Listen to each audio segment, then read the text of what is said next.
my channel. This is going to be another story time based on my life experience, and I hope you guys enjoy it. I've been doing parts like this throughout the last couple of months just because I want to share my experiences in life and express to you guys like my perspective on it, and my opinions on everything that that happened in my life, and maybe explains why I am the way I am. So that is the reason why I've been doing these story time. So I figured, we spend a lot of time doing the DIY stuff, and every once in a while I just want to be able to talk to you guys and let you guys know what happened in my life. 42 years old now, so I've seen a lot of stuff and I've gone through a lot of things, and I feel by sharing it with you guys will understand a little bit more about me. I think that's just a good way for us to connect. Alright, so this story I'm going to start off, if you guys can tell by the title, I don't have any friends. I don't hang out with nobody. I only spend time at work because that's pretty much the way society has set us up at. And I spend time with my daughter and my wife. That's about it. And with myself and you guys. I spend more time with my camera than I do with anybody else besides my wife and my daughter. I want you guys to understand what caused this to happen and why I don't have any friends. It's kind of locked me out a bit. Let's start from the top. So when I didn't get my license till I was about 18 and a half or so. It's only because I was working a job, cleaning jobs. I didn't make a lot of money. I think I made like maybe $800 a month at the time, and my rent was about $600, I think. So that's how I lived. So basically when I got paid every month, I would just pay my rent and then just have some extra money left over. I ended up getting a really crappy car from a junkyard that ran. It was like $1,000. So I bought that car. It was like a Ford Tempo, I think, 1989, 88 or something. I ended up having that car. So when I got the car, of course, at the time, I did have friends, okay? When I was in school, I did have a small group that I would hang out with. It was nothing like, it wasn't anything special. It was the type of thing people would just hang out for, just for clout, you know what I mean? It was nothing special. It was not a real crowd, because there was a lot of times that people would come over my house and then they would steal from me. So anybody that does that to you clearly is not your friend. So definitely don't deal with that shit. If I knew now, then I would have cut all those people out of my life, because then when you go up to them and you confront them, like, yeah, whatever. That's why that's the thing about that. So I did have friends in high school. I always got bullied and picked on, so that kind of cut me off making a lot of friends. When I left school, I ended up making some friends, throughout like my 14 and all that stuff. And then there was a couple of friends that I ended up meeting, people I ended up hanging out with around 18, 19 years old. When I got my license, we used to hang out a lot. We used to spend a lot of time together, all of us, and it was like we used to call ourselves the crew. It's kind of stupid, I know, but that's what we did. We used to hang out a lot. It was like about, let's just say, in that time frame, I was about 18, 17, 16. Okay, so I was already living with my dad at 16 again. So from 16 to about 19, 18 and a half, I'd say about 16 to 18 and a half, I had a lot of friends. Okay, I don't know what it was, but I was probably like the main source. I used to set up all the things for us to do. We used to rent limousines every month. We used to take the limos, rent them for like 8 hours, and just take off far away into Boston, go to like random malls, and we used to save our money and used to go shopping spree and then fill the limo up with all of us. I mean, we're talking like 8 to like 12 people in the limo, so we had a lot of fun. So anyways, I did have friends at one time, okay? I wasn't always a loser. So once I got my license, we hung out more, we started going more. Of course, you got your license, you get to do more things. At the time I was in a band, a high school band is what I would call it, because the kids were still in school that I was hanging out with, and I wasn't 18 yet. I was almost 18. They were still in high school. We played in the high school, what'd you call that? It was a talent show, that's what it was. So we played in a talent show, and we had like, a bunch of other groups that were playing at the time. It was like grunge stuff, you know what I mean? So we were more like a Linkin Park meets Rage Against the Machine is what we were. So we had the rapper and we had the singer. I was the singer, and we had this other kid that was a rapper. We'll just call him like Justine. We'll call him Justine, okay? So in that group we had the drummer, okay? His name was, we're gonna call him Keith, okay? And then there was the bassist, we'll call him Jim. Oh, if I can remember these names later in the story. And we had the lead guitarist, I don't know what the hell his name was. I don't even remember. We'll call him Ben, if I can remember all this crap, okay? okay? So anyways, so we used to roll around a lot in my car. So one day we were on the way to some girl's house. This girl that I met in like a McDonald's parking lot, and then I ended up talking to her, you know, throughout the time a little bit, probably a couple months. So we were on the way to her house, and in my hometown there is Rehoboth and Dighton. So to get to one town you have to go through the other, which is a tiny town. So basically it was like a freeway. The speed limit was like 50, okay? So here I am in my car with every seat's full, 4 of us. There was this other kid in the back. His name was we'll call him Danny, okay? He was in the back seat. He wasn't part of the band or nothing like that. And then you had the drummer kid in the front, okay, sitting in the front seat. His name was, remember, it was Keith, his name. He was the drummer. And then you had my rapper buddy in the back seat, the one that was in the band that rapped. His name was Justine. So that was Justine. And then there was somebody else. Let me see, one. That's who it was. There was the lead guitarist, who also was in the back seat, and I don't remember his name, but we'll just call him Ben, like I said. So the car is full of people, okay? And I got a piece of shit car, so we're just rolling down the street. And then all of a sudden, I don't know what the hell's going on. There's a truck in front of us. You know, like I said, the speed limit was 50, and it was just about to turn 50 because it went from 35 to 50 because there was a slight turn, okay? So we're driving, and there's a slight turn like this before you get on the freeway, and it wasn't like an off ramp or anything. It was literally a turn. So we turned. It was just a turn. It wasn't like a stop turn. It was just a turn. Basically, it was just a little turn. We were going. You could pick up speed to hit the 50. Well, there was this pickup truck in front of me. Okay. Now what happened was, I don't know what came across my mind. I mean, I was very young and stupid, so I mean, I know I would never do something like that. So now I passed this truck, this pickup truck, okay? So I'm already going 50 because I should have been only picking up speed from 35 to 50, and I'm already going 50. So I passed this truck. Now there was cut up lines, meaning you could pass if you wanted to. You never pass on the turn when you can't see what's in front of you. So my dumb ass passes this guy.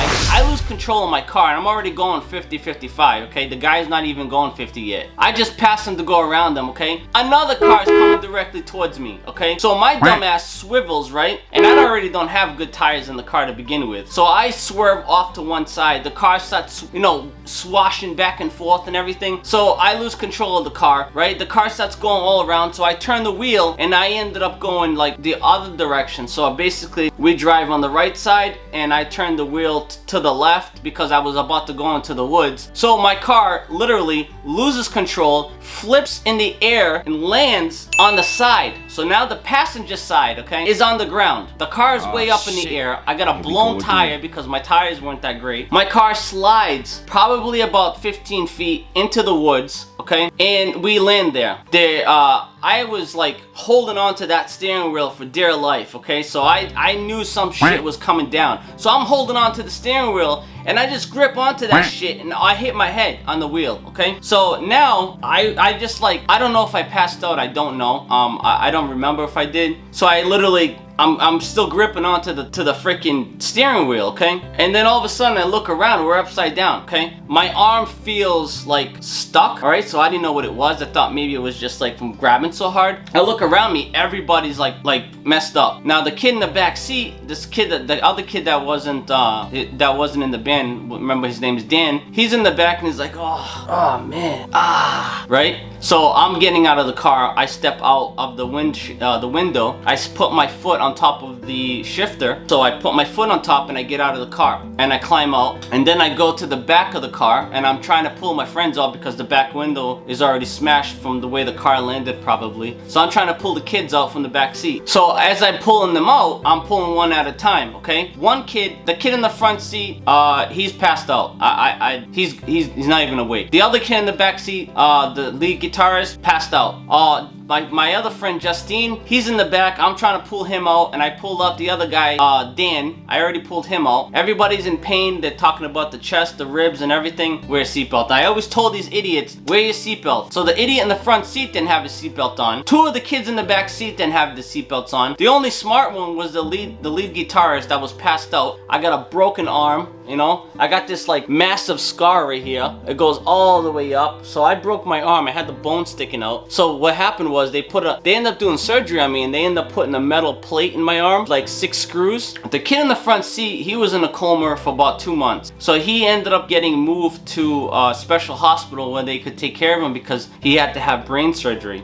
The other kid in the back seat had to get some of his ribs were broken. I don't know what happened to that. One kid, the guitarist, he had like blood or something like that in his urine. It was just weird. So we're all in the hospitals. The parents are showing up everywhere. Like literally, it was just like, I have never been so afraid in my life and felt so out of control of my life. Like it literally kept me up. I went back to work and I ended up getting another car, Dodge Neon, 1997. Okay. So at the time between the September to December, my friends didn't talk to me. There was some sort of stuff going on. I noticed that they weren't calling me back. After he was out of the coma, I was always going to see him. I was always seeing him because he was in that special hospital, remember? So then I get this thing in the mail from my insurance company saying that I am being sued for $100,000, and they're gonna put a lien on the house that whatever house I buy in the future, they're gonna have a lien on it. I called the insurance company, and the insurance company says that they're being sued, that they're gonna cover the costs and all this crap. Okay, well, come to find out, they all started suing. So I'm over here, I didn't know what was going on. Okay, so I'm going to people's houses, you know what I mean, like seeing people, and I noticed nobody's calling me back. So I ended up going to see where we used to play in practice and stuff. I go upstairs, everybody's giving me the cold shoulder. Nobody's saying hi to me. They're just looking away, like they don't have the balls to say anything to me. But nobody said nothing. I'm talking to everybody like, yeah, like they don't want to give in to me because they're afraid of how the rest of them are going to treat them. All of them are suing me now. All the kids, all 4 of them. They ended up suing $320,000 to the insurance company for everything that happened. I never got a lien put on the house, which is great. So now I'm over here like depressed as shit. Okay, then I get this court date in the mail that I have to go to court on December 23rd. I can't tell you like how much shit, how I felt so depressed and so disowned and so like let down. Like I felt literally like somebody just ripped my heart out and then showed it to me and then did things to it just to see my reaction. But then you convince yourself that friends are the real friends, and then this is what they do to you. When it comes to money, man, people change so bad. So I don't know if a lawyer got involved, if one parent got involved, and then they just decided to say, hey, you know, let's do this. I went to court. I ended up getting 100 hours of community service. I lost my license for 6 months. I had to pay a $1,500 fine. Okay, but you know what the community service was? It wasn't hanging around. It wasn't hanging around outside with the rest of these people, like these jailbirds. No. It wasn't that at all. They made me work with head trauma. Okay, that was my punishment. That's what I had to see for 100 hours of community service. I also had to take a driving course lesson.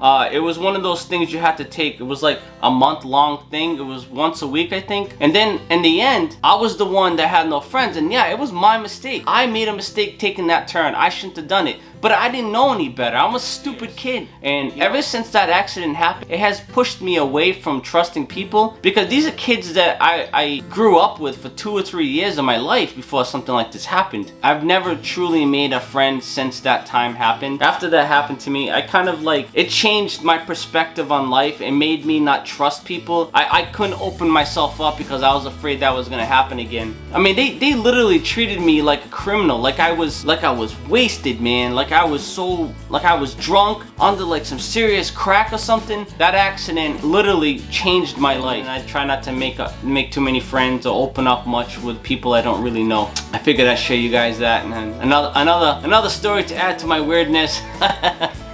So I hope you guys enjoy it. This was, you know, I'm laughing now, but over 20 years ago, I wasn't laughing, man. I was devastated. Alright, so I hope you guys enjoyed this video. Thank you so much. Please subscribe if you haven't, share my videos, and I'll see you guys on the next story time. Thank you for watching. Don't forget to love life.